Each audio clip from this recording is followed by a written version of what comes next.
you.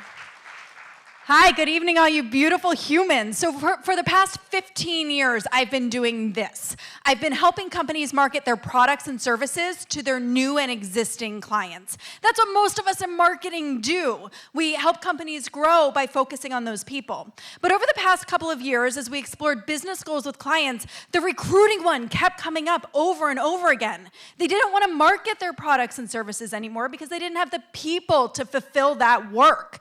And so we started thinking about this and doing some research, and we realized the number one reason people change jobs are career opportunities. They want to try something new, they want to grow, they want to develop. None of that's news to any of you guys, but keep that in mind as I go through this presentation today. Why they change? Yes, money, right? The amazing dollar bill still rules. But the second one is professional development. They wanted new opportunities, they wanted to learn, they wanted to grow, and that's why they look for something new to do and a new way to spend their time. The number one way they find jobs, referrals from other people, from other human beings. Not job boards, not websites. It's still this basic human connection that leads them to finding a new job, those new opportunities, and that professional growth that they want. Now, why do they refer? What's really interesting here is the second and third option. They actually want to help their companies. It's almost as important as helping their friends. And they also want to be seen as valuable. They do not refer new employees for money. This is the one place where money is not a motivator. So the solution. We need to get better about communicating externally about our company culture to new and existing employees. Instead of marketing products and services to customers, we need to talk about culture to prospective employees. Now, disclaimer number one, this is not about creating culture. If your culture sucks, don't communicate it, right? Like, don't do it. We're not here to fix your culture. You do that and then talk to us. Disclaimer number two, HR and marketing have to work together on this. It is not something that HR can do. It's not something that marketing can do on their own. We have to work together. And I think that's why they put me first. Okay, so as we're thinking about this, we need to start by recognizing the perception. How are you perceived as an employer? There are 9 tools that I put up here. I don't have time to explain each one of them, but all of them will give you a new perspective on how people perceive the company. And if you want any of these, let me know. Okay, the second thing, this is an emotional decision to change a job. A lot of times we don't spend time thinking about the emotions we want to create. So this is a wheel of emotions. This is a secret weapon to figuring out how you want to communicate your culture.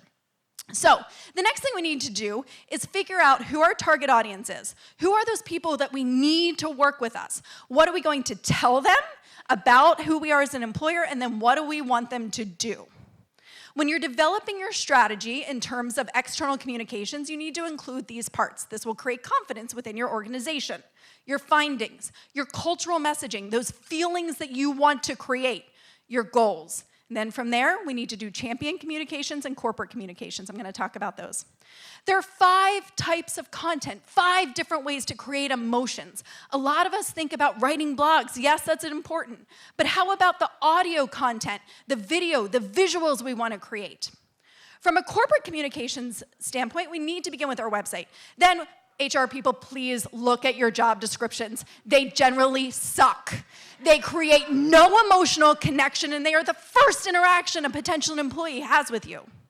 Then we need to think about our PR, our social media, and our email marketing. This is where marketing comes into effect. We are good at this. And if you give us the goal of communicating an emotion to potential employees, we can help you with it. Then we need to get our champions involved. These are the best employees we have, that if we are able to help them communicate externally, we're going to get more of them. The problem is, while they want to be seen valuable and they want to help their company, they don't know how. So we need to do some training. That was the last slide. And we need to do some recognition. The ones that are great, the ones that are out there talking about why they love their job and why they're into it and why we're a great place to work, we have to recognize them. We need to give them the skills, because why do they change jobs? For career opportunities. Because marketing and communications and HR are going to be working together for the first time, we need to have a scorecard.